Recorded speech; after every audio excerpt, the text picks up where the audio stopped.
A very good morning. You're watching Rajya Sabha television. I'm Smriti Rastogi with breakfast news. Let's begin the bulletin with the top headlines of this morning. All set for midnight rollout of GST from Central Hall in Parliament. Several opposition parties to boycott. Finance Minister appeals to them to attend.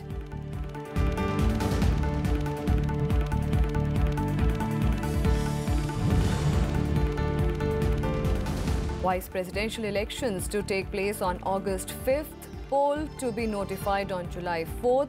Election results to be declared the same day.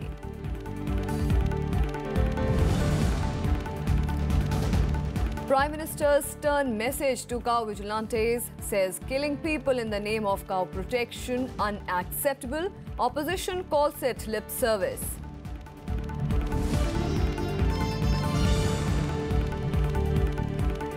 India defeats West Indies by 7 wickets in second group game at ICC Women's World Cup to face Pakistan next on Sunday.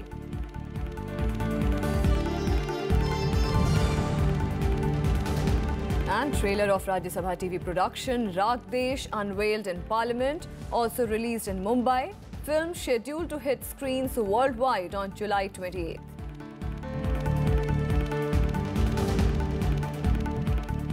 The biggest indirect tax reform, the GST, is set for a midnight launch in Parliament's Central Hall today.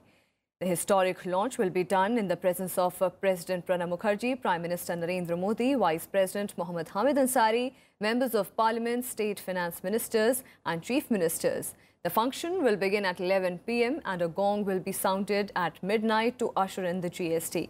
Both the President and Prime Minister will deliver their address and 2 short films on GST screened. Former Prime Ministers Manmohan Singh and H.D. Deve Gowda too have been invited. It will be a starry midnight that will have mega star Amitabh Bachchan, industry doyen Ratan Tata and singer Lata Mangeshkar in attendance. The midnight function is reminiscent of India's tryst with destiny on the midnight of August 15, 1947.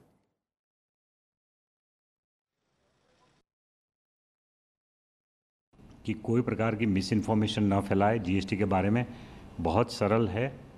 जो छोटे व्यापारी है उनके लिए हमारी जो composition scheme है वो हर प्रकार के ट्रेड के लिए लागू है। कोई आदमी अगर फ्रिज का भी व्यापार कर रहा है, ट्रेडर है, या वो कोई भी किराना आइटम का कर रहा है, या वो कपड़े का व्यापार कर रहा है, तो कंपोजिशन स्कीम सबको लागू होती है। और कंपोजिशन स्कीम के ऊपर सिर्फ व्यापारी को, B2C वाले को अगर कंपोजिशन स्कीम में तो 1% ओनली आपको टैक्स भरना है टोटल टर्नओवर के ऊपर। The Congress, however, will keep away from the special midnight meeting convened by the government to announce the implementation of the GST regime. The decision was taken after Congress President Sonia Gandhi met former Prime Minister Dr. Manmohan Singh along with other leaders on Thursday. The party has had wide-ranging discussions with other parties over the attending the special midnight event. While some leaders felt GST was the party's brainchild and therefore they should attend the event on 30th June, others who favoured not attending it said that the tax was being implemented in haste and will lead to the harassment of small traders and businessmen. Left leaders were also not inclined to attend the special GST meeting and are likely to skip it, along with other opposition parties. The Trinamool Congress has already announced its decision to boycott the event. Meanwhile, Finance Minister Arun Jaitley has appealed to the Congress and the left parties to reconsider their decision of boycotting the GST launch event.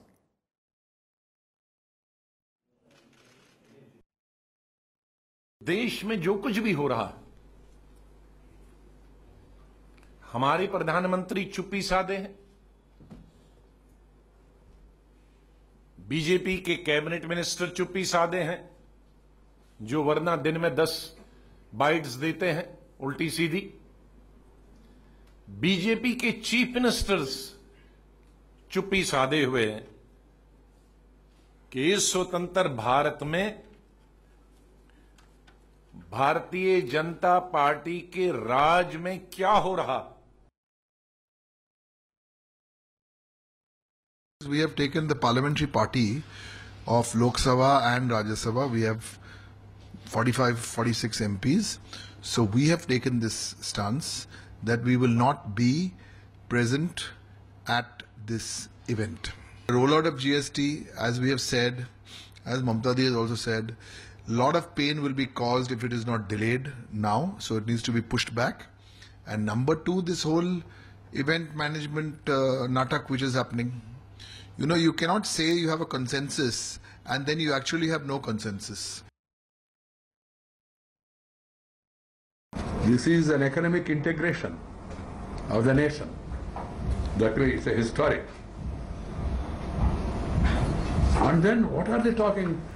We are discussing about a special session meeting of the parliamentarians about introduction of GST.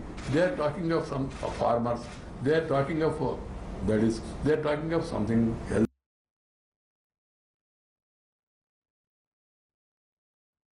We believe this is probably the single most important taxation reform in the last 70 years. And I'm sure it will prove beneficial both to the economy and to the country itself. I hope every political party will reconsider and revisit its decision and be a party to the launch of a massive reform to which they have been themselves privy to. Meanwhile, the JDU has left it to its MPs to decide whether they want to attend the GST launch event in Parliament today. The Nitish Kumar-led party had earlier been in favour of attending the event, but it was wary of further alienating its allies in Bihar, the Congress and the RJD, after its decision to support the NDA candidate in the presidential polls invited angry reactions from them. While senior JDU leader and Rajya Sabha member Sharad Yadav is likely to skip the midnight event, several party MPs say they are yet to get an instruction about whether to attend it or not. The party has 12 members in Parliament. The GST Council will meet today to review last-minute status before the levy of new tax regime. There are speculations that there may be a rethink on the tax rates following protests and strikes by various industry associations. However, that is unlikely to happen. Sectors such as textile manufacturers have gone on strike, calling for lower duties. The GST Council meeting, which is scheduled for late evening, will then be followed by dinner, where Prime Minister Narendra Modi is also likely to be present. The members will then move on to Parliament to attend the midnight launch of the new indirect tax reform. The delay in the introduction of GST by Jammu and Kashmir is likely to be discussed at the Council's meeting. Another round of meetings of the Council may take place later next month to make modifications that may be required. The Council, which is chaired by Union Finance Minister Arun Jaitley and includes ministers from all states and union territories as its members, had last met on June 19th. The Election Commission has announced the dates for the elections to the office of Vice President. The election that will be notified on July 4th will take place before the term of Vice President Mohammad Hamid Ansari ends on August 10th. Here is a detailed report. The Election Commission announced that the election to the office of the Vice President will take place on August 5th. Results will be announced the same day. The election will be notified on July 4th, while nominations can be submitted by July 18th. After the scrutiny on July 19th, the last date to withdraw nominations will be July 21st. The Vice President is elected by the members of the Electoral College, consisting of members of both houses of Parliament in accordance with the system of proportional representation by means of the single transferable vote. Date on which counting, if required, shall be taken is also 5th August 2017, that is Saturday. The Vice President is also the ex officio chairman of the Rajya Sabha. The term of the Vice President, Mohammad Hamid Ansari, is coming to an end on August 10th. He has held the post for 2 terms in a row. Pranav Goswami's report for Rajya Sabha TV. The scrutiny of nominations for the presidential poll is over. The nominations of all the presidential candidates, barring those of NDA nominee Ramnath Kovind and opposition-backed Meera Kumar, were rejected in the scrutiny. About 95 persons had filed their nominations, including Kumar and Kovind. Except the 2 main contenders, the nominations of the rest were rejected as none of them were proposed and backed by the required number of members of the Electoral College. Opposition candidate Meera Kumar filed her nomination papers on the last day of filing nominations, that is on Wednesday. She will now launch her campaign today in Gandhinagar. NDA's Ramnath Kovind has filed his nomination papers on June 23rd. Elections for the next President of India will be held on July 17th. Counting of votes will take place on 20th of July. Prime Minister Narendra Modi has once again hit out at cow vigilantes. In an emotional message from Ahmedabad, Modi said that killing people in the name of cow protection is unacceptable. The Prime Minister is on a 2-day visit to Gujarat. In a stern message to cow vigilantes, Prime Minister Narendra Modi reiterated that killing people in the name of cow protection is not acceptable. The Prime Minister was speaking at the centenary celebrations of the Sabarmati Ashram in Ahmedabad.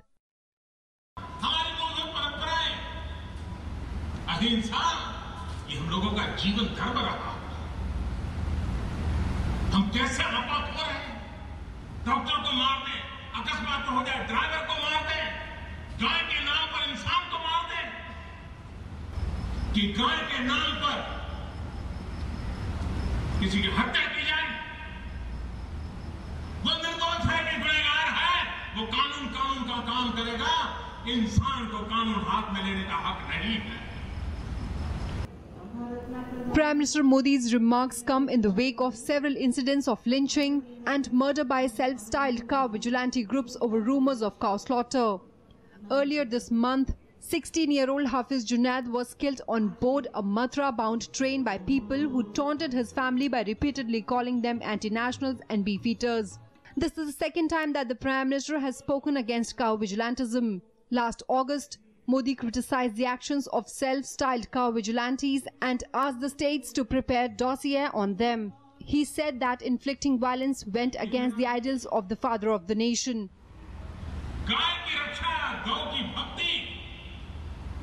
Mahatma Gandhi और विनोबा भावे से बढ़कर के कोई नहीं होता।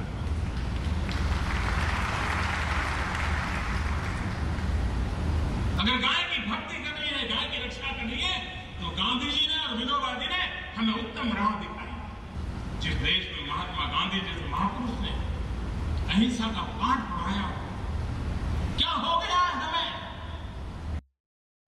The Prime Minister started his 2-day visit to his home state on Thursday and is scheduled to attend programs in Ahmedabad, Rajkot, Mudasa and Gandhinagar. Bureau Report, Rajya Sabha TV. Meanwhile, the opposition attacked Prime Minister Narendra Modi over his warning to those killing people in the name of cow protection. They said that it was too little, too late, and that was what was required was actual action on the ground. Some of the parties described Modi's comments as mere lip service and expressed apprehensions that attack by the vigilante groups would continue. Congress Vice President Rahul Gandhi took to Twitter and said that it was too late, too little, and that words mean nothing when actions out to do them. CPIM General Secretary Sitaram Yechury seconded the Congress leaders. However, former Jammu and Kashmir Chief Minister Omar Abdullah was at variance with other opposition leaders as he lauded Modi's remarks and expressed hope that the vigilantes would heed to the Prime Minister's advice.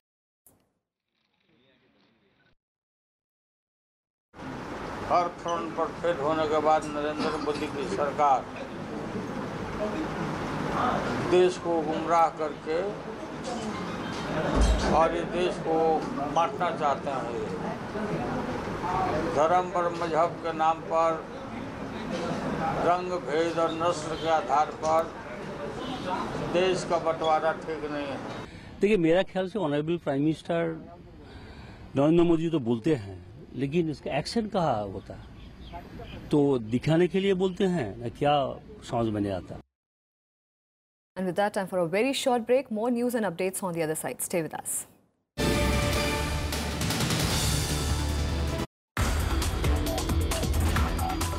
Key areas where Roorkee has contributed heavily is the building of all the dams in the country.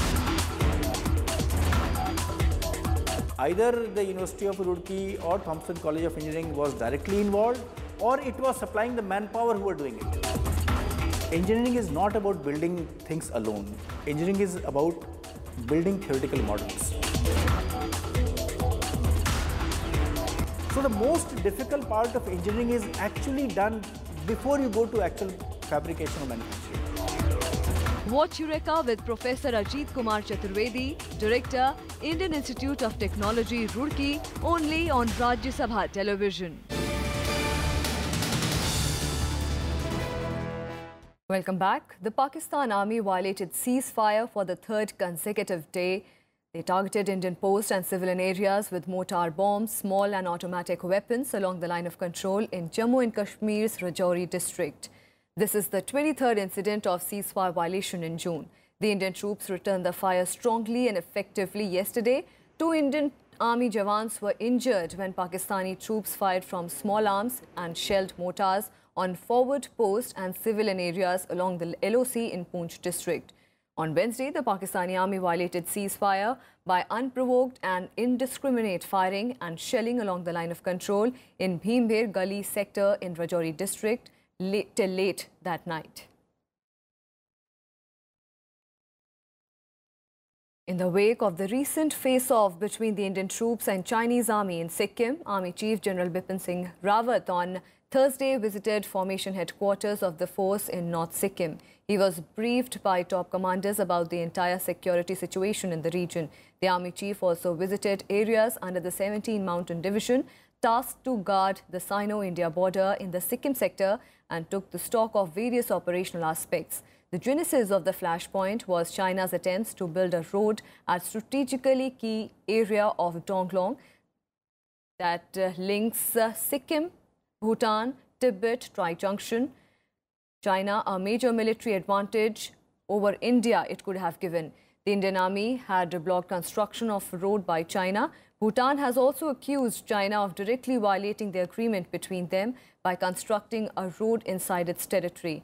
There were reports of scuffle between the Indian troops and the personnel of China's People's Liberation Army earlier this month.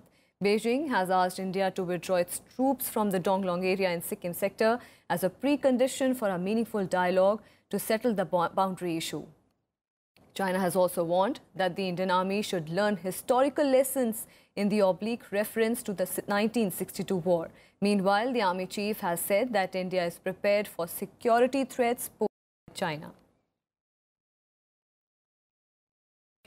As the unrest in Darjeeling Hills continued for the 21st day on Thursday, the Gorkha Janmukti Morcha, after the all-party meet, announced that the indefinite shutdown will continue in the region.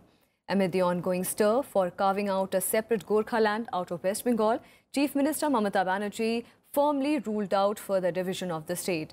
Banerjee also took a dig at the central government, saying they cannot tackle Kashmir and called the stir a deep-rooted conspiracy. Meanwhile, a group of unknown people attacked few policemen under the Rongliat police outpost. 2 policemen were seriously injured. They were admitted at a private nursing home in Siliguri. GJM has called indefinite shutdown in Darjeeling on June 12th. While it has repeatedly rejected any possibility of talks with the state government maintains that it is ready for a discussion after the situation in the area normalizes.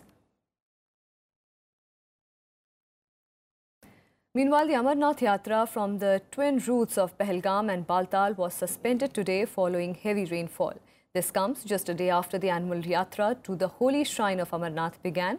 The Yatra was suspended after heavy rains rendered the tracks slippery at some places. The pilgrims headed for base camps at Baltal and Nunban. They have been requested to check the status of the Yatra with the control room or helplines set up by SASB before starting off. Braving inclement weather, over 6,000 pilgrims yesterday paid obeisance at Amarnath amid tight security. After months of bitter legal squabbling, the Trump administration's modified travel ban took effect. The new guidelines are designed to avert the chaos at the original rollout, but the rules are likely to spawn a new round of court fights. Under the ban, citizens of the 6 targeted countries will be denied visas unless they can prove a close family relationship or a connection with a school or business in the US. This is the protection of the nation from foreign terrorist entry into the United States. We all know what that means. protection of the nation from foreign terrorist entry into the United States. That's big stuff. After months of winding through the courts, US President Donald Trump's travel ban comes into effect. This after the country's Supreme Court on Monday partially restored the ban. For entry into the United States, applicants now must prove a bona fide relationship with a US person or entity. If a close relationship is not established, one is banned for 90 days if from Libya, Syria, Iran, Somalia, Yemen and Sudan, and 120 days if one is a refugee from any country. The creation of the terminology of the bona fide relationship has really only spread more across the board to provide uncertainty for people who are the most vulnerable across the world.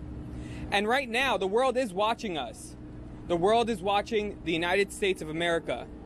And what they are saying is, we thought that that was the country for opportunity and justice for all, but it does not seem that way. However, the officials say that visas that have already been approved will not be revoked. Authorities have assured that the implementation would be smooth, unlike the turmoil that greeted the original travel ban. US customs officers, lawyers and immigration officials will be at the country's airports to observe the ban's implementation. However, groups like Amnesty International have dispatched monitors to airports to observe whether anyone was being denied entry. Rights group also suggests that more legal battles are to come. A ban like this really hurts the family structure, especially when the State Department or the government or the Trump administration is now trying to define exactly what a family is. And, I don't really think that the government is really in a position or should be in a position to do so.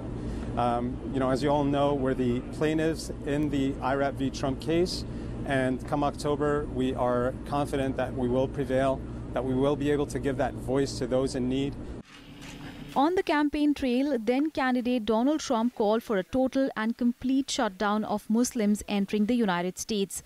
The original travel ban in January was imposed with no notice in an executive order, putting travelers in limbo.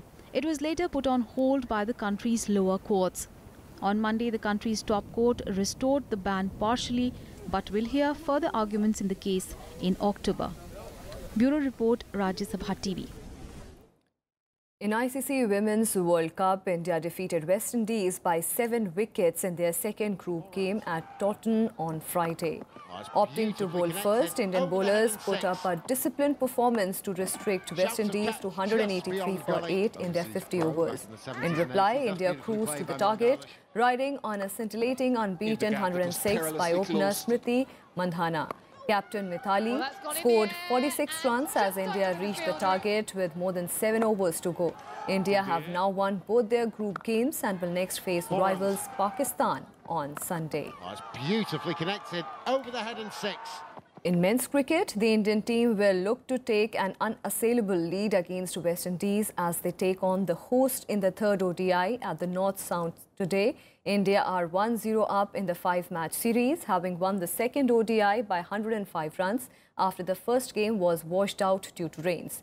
For West Indies, it is important to stay in the series if they have a chance of qualifying for the 2019 World Cup.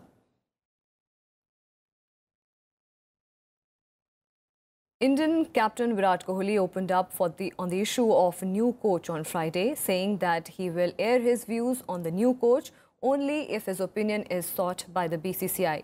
Speaking at a pre-match conference ahead of the third ODI against West Indies, Kohli said that there was a process that was put in place and individual opinion did not matter. BCCI is already looking for a new coach and have asked for applications. The last day to apply for Team India coach is July 9th.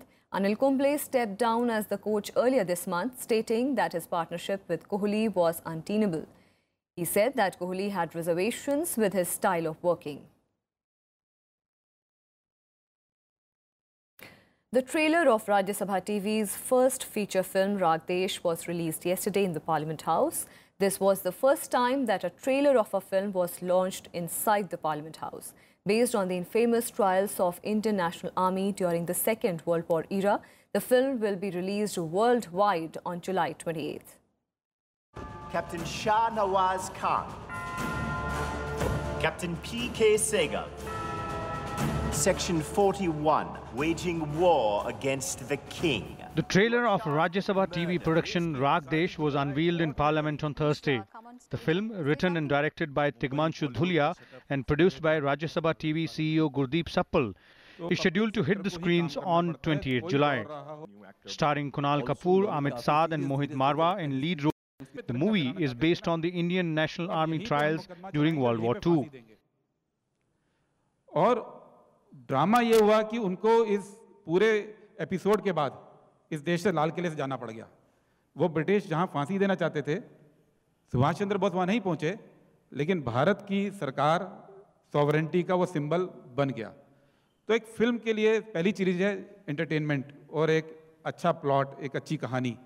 तो हम लोगों को लगा कि इसके अंदर history भी है और इसका प्लॉट भी है और एक ऐसा चैप्टर है जो इस देश के लोगों को जानने की रुचि होगी। फ्रीडम स्ट्रगल से करीब करीब 4 जनरेशन्स नहीं हो गई जो कि इंडिपेंडेंट इंडिया में पैदा हुई हैं, तो उनको फ्रीडम से जुड़ी हुई बहुत सारी इवेंट्स के बारे में कुछ पता नहीं है। राज्यसभा टीवी का ये प्रयास है कि उनको फ्रीडम स्ट्रगल से जुड़े हुए इवेंट्स पे फीचर फिल्म बना के उनको फेमिलराइज किया जाए कि फ्रीडम हमें कितनी मुश्किल से मिली है।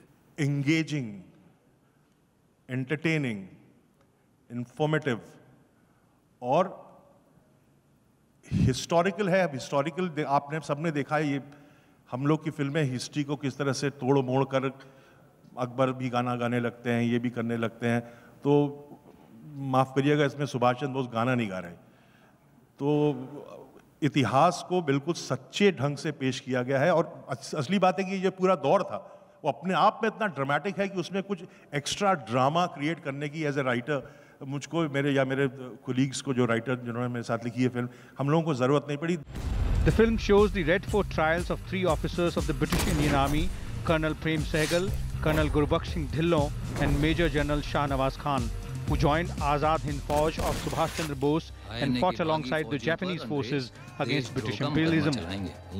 All 3 were court-martialed for waging war against the British king and charged with treason and murder. The trials marked a defining moment in the history of the Indian freedom struggle, triggering a popular upsurge against the British and mutinies in the armed forces. Feeling slightly shamed at the fact that, we didn't know enough about such an important part of our history. And I feel like a movie like this is really, really important.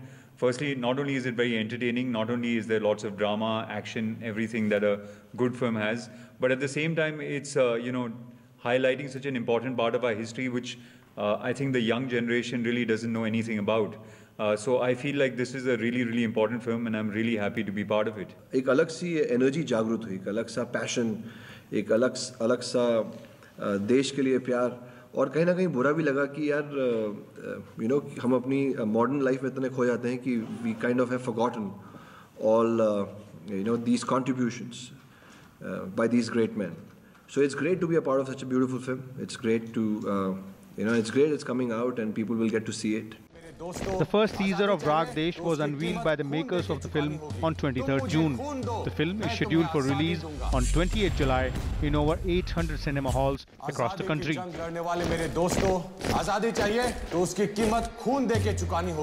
Bureau Report, Rajya Sabha TV. This trial. The trailer of the movie was also launched in Mumbai. The director of the movie, Tigmanshu Dhulia, described it as a special project for him. The movie, that is based on the Red Fort trials of 3 INA officers, is set for a worldwide release on 28th July. And that's all we have for you in this edition of Breakfast News. Keep watching Rajya Sabha Television.